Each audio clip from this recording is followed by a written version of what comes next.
بسم اللہ الرحمن الرحیم۔ مجھ سے اکثر یہ سوال پوچھا جاتا ہے کہ کیا خواتین مسجد میں جا کر نماز پڑھ سکتی ہیں؟ تو جواب یہ ہے کہ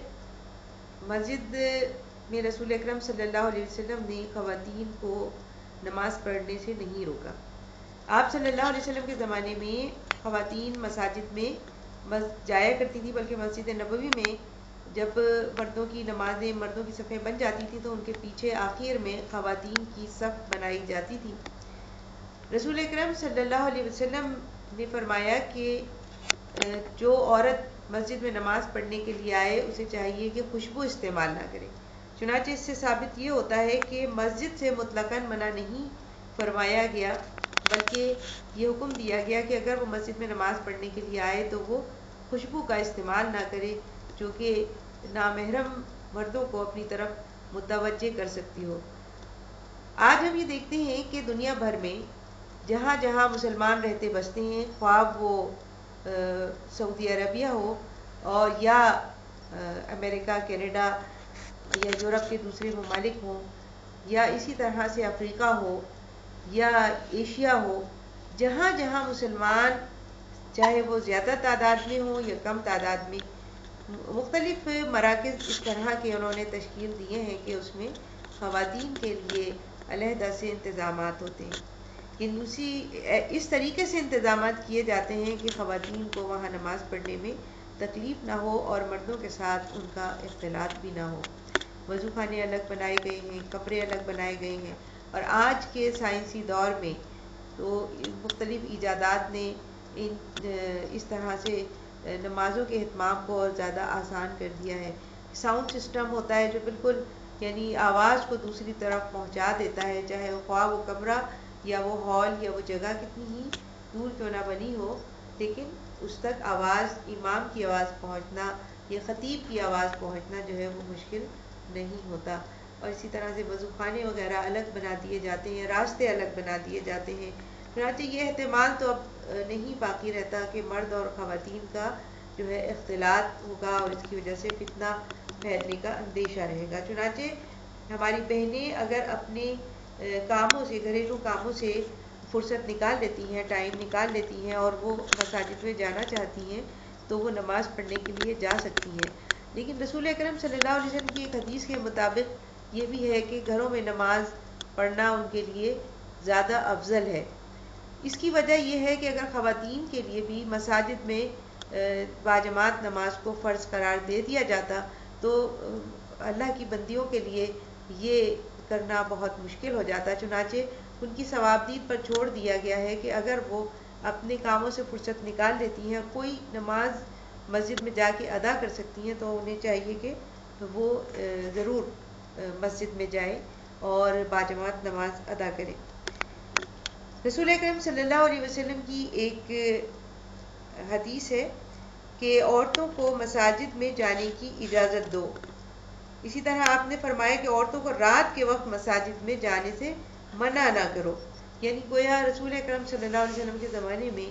رات کی نمازوں میں، مغرب اور عشاء کی نماز میں خواتین خاص طور پہ حاضر ہوا کرتی تھی۔ بعد میں جب کچھ ایسے معاملات، کچھ ایسے حالات سامنے آئے کہ جس میں مرد اور خواتین کا اختلاط جو ہے وہ اچھا نہیں رہا، بہتر نہیں رہا، تو خواتین کے لیے حضرت عائشہ رضی اللہ تعالیٰ عنہ نے فرمایا کہ بھائی ان کو روکو کہ یہ مسجد میں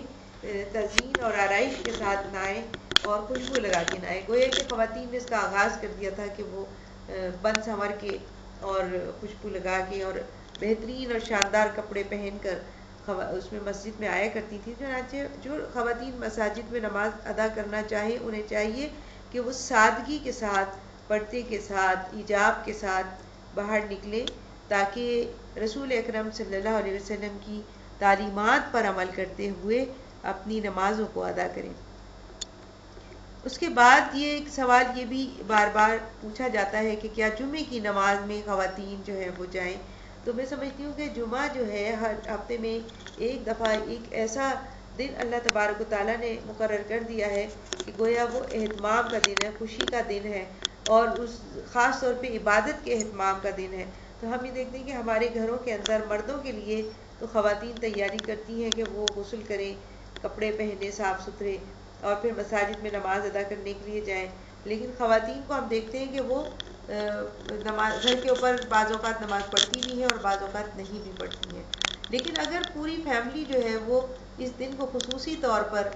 یعنی ایسا منائیں کہ وہ صبح سے نماز کی تیاری ہو، اور اپنے جو مرد حضرات ہیں وہ اپنے بال بچوں کے ساتھ، اپنے فیملی کے ساتھ، خاندان کے ساتھ، ان کو جس طریقے سے بھی موقع ملے وہ ان کو لے کے اس نماز میں شریک ہوں، نماز جمعہ میں شریک ہوں. تو اس طرح سے جو ہماری وہ بہنیں ہیں کہ جو خطبے سننے سے محروم رہ جاتی ہیں اور اسلامی تعلیمات سے نا آشنا ہے، بہت ساری ایسی احادیث بیان کی جاتی ہیں ان خطبوں میں جو مردوں سے زیادہ خواتین کے لیے بہت ہی زیادہ سننا ان کا ضروری ہوتا ہے اور عمل کرنا ضروری ہوتا ہے. مرد حضرات خاموشی کے ساتھ اس کو سن لیتے ہیں، اور بعض اوقات وہ اس کا بھی خیال نہیں کرتے کہ وہ گھر جا کر اپنی فیملی کو، اپنی خاتون خانہ کو جو ہے وہ اس حدیث سے یا ان اسلامی تعلیمات سے روشناس کرائیں. تو جس کے نتیجے میں ہم یہ دیکھتے ہیں کہ مرد حضرات بہت سی چیزوں سے، بہت سے مسائل سے واقف ہوتے ہیں، لیکن ان کے اہل خانہ اس سے واقف نہیں ہوتے. وہ نماز ادا کرتے ہیں، ان کے اہل خانہ نماز ادا کرنے میں کوتاہی برتتے ہیں یا مختلف معاملات کے اندر اسلامی تعلیمات سے نابلد ہوتے ہیں. تو اس کی وجہ یہی ہے کہ خواتین اور بچوں کو مسجدوں میں جانے سے روکا جاتا ہے، اور اس کے مختلف جواز بیان کیے جاتے ہیں، جو کہ بالکل یعنی حضور صلی اللہ علیہ وسلم نے یعنی جس کی اجازت نہیں دی ہے کہ اس طرح کے بہانوں سے جو ہے آدھے سے زیادہ آبادی کو جو ہے وہ مسجدوں میں جانے سے روک دیا جائے. اور یہ جو بے پردگی ہے اور جو یہ ماحول ایسا بن گیا ہے جس کو بے راہ روی کا اس کی ایک وجہ یہ بھی ہے کہ خواتین کو مسجدوں میں جانے سے روک دیا گیا ہے، اور یہ باور کرایا جاتا ہے کہ آپ کو جانے کی اجازت نہیں ہے. دراصل بات اجازت کی نہیں ہے،